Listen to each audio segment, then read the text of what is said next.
Alors donc, nous allons continuer notre exercice concernant la première révision toujours. Donc c'est la partie 2. Alors, on réalise le croisement suivant. Deux plantes P1 et P2. La plante P1, c'est une plante longue et tige rugueuse. La plante P2, plante courte et tige lisse. Le croisement entre ces deux parents ont donné les résultats suivants. 118 plantes longues rugueuses, 112 courtes lisses, 112 longues lisses, 109 courtes rugueuses. Notez que l'allèle grand D est dominant sur petit d, donc c'est l'allèle qui code pour la longueur. L'allèle grand H dominant sur petit h, l'allèle rugueux est dominant sur l'allèle qui code pour le caractère lisse. Alors donc, la première question était de déterminer le type de croisement et donner des explications.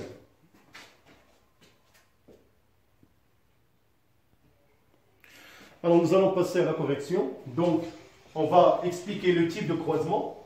Alors comme je vous ai dit, j'ai repris quand même les deux données de l'exercice qui sont très importantes.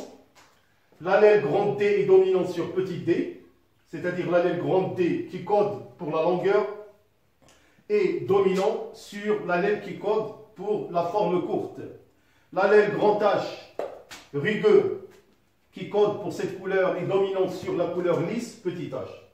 Alors, si vous regardez les caractères ou le phénotype parental, alors pour le P1, vous remarquez qu'ils ont un phénotype longue, rugueuse. Alors, d'après les données de l'exercice, ce sont des caractères dominants. Donc, c'est des individus qui présentent un phénotype à caractère dominant. Alors, ce parent P1, il est croisé avec un parent P2 qui présente des caractères récessifs, courtes et lisses. Alors, comment on appelle ce type de croisement? Alors, le croisement réalisé, on l'appelle un croisement test-cross. Alors, qu'est-ce que c'est un tel croisement? C'est un croisement entre un individu dominant croisé avec un individu à caractère récessif. En général, ce type de croisement, on peut l'utiliser seulement dans le cas pour connaître le génotype des individus à caractère dominant. Alors, d'après les résultats de ce croisement, comme vous pouvez les voir, ce croisement, il a donné une génération formée de 4 phénotypes, comme vous voyez, à des pourcentages égaux, 25%. Si vous faites les calculs, vous allez trouver aux alentours toujours de 25%. Ce qui montre que les deux gènes étudiés sont des gènes indépendants, c'est-à-dire portés sur deux chromosomes ou deux paires de chromosomes différents. Alors maintenant, on va donner une explication ou une interprétation chromosomique.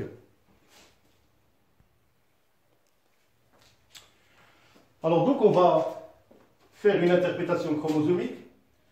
Alors tout d'abord, on va déterminer le phénotype des parents, ou plutôt des individus issus de ce croisement.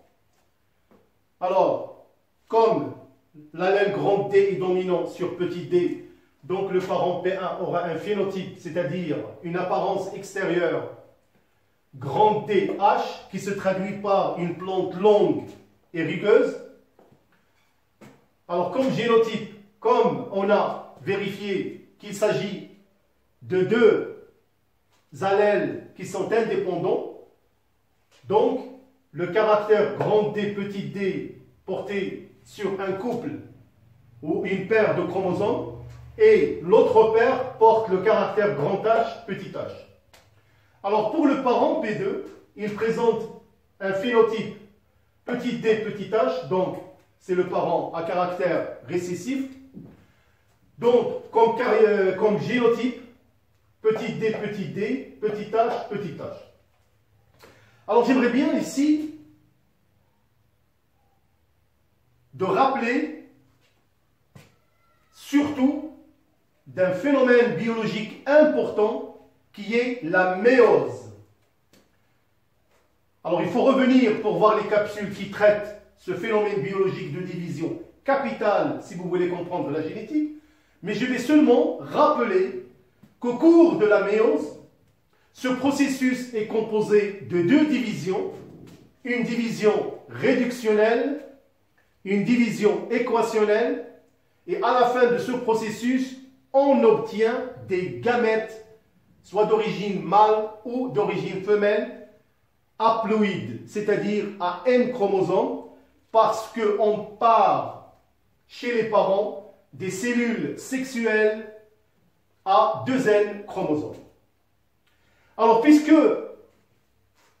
le génotype étudié concerne deux allèles indépendants, alors on peut facilement voir que lors de la méiose, le parent P1 va nous donner ou générer 4 types de gamètes que vous voyez devant vous. Par contre, pour le parent P2, va générer un seul type de gamètes. Et comme vous le savez, après la méiose, les deux gamètes vont fusionner par le processus de la fécondation qui va donner des individus à caractère différent, comme on va le montrer, par l'établissement d'un échiquier de croisement.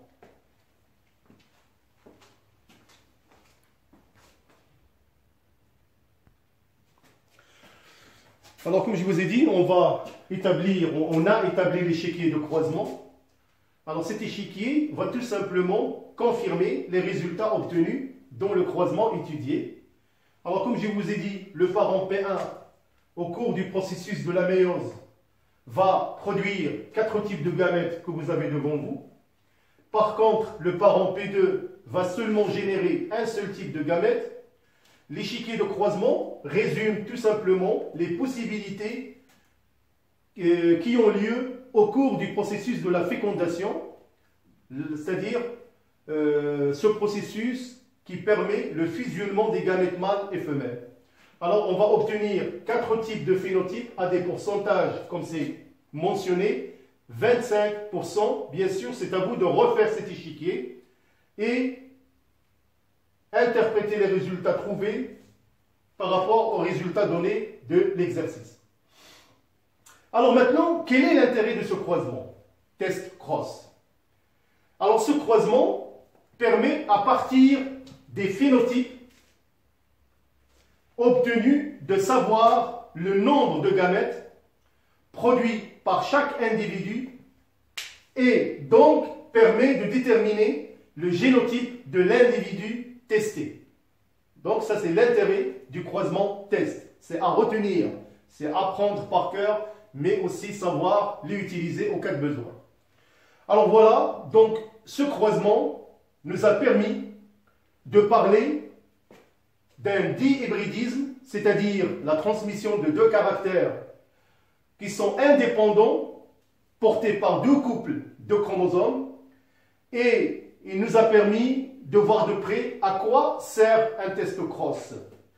Alors, nous allons certainement aborder dans les capsules de révision à venir d'autres mécanismes de transcription d'ADN et son mode de son expression, surtout lors de la synthèse des protéines. Et cet exercice sera accompagné automatiquement, bien sûr, des règles de l'hérédité, à savoir déterminer les lois de Mendel. Alors, qu'est-ce qu'il me reste tout simplement à vous dire? Je tiens juste à vous informer que j'ai déjà commencé des séries de capsules de révision en mathématiques et en physique-chimie, parce que je crois que maintenant, vous êtes censés avoir l'énergie nécessaire, suffisante, pour entamer votre examen de fin d'année dans les meilleures conditions. C'est ce que je vous souhaite du fond de mon cœur. Et encore une fois, je suis avec vous jusqu'à la fin. Merci à vous et à bientôt. Ne partez pas loin.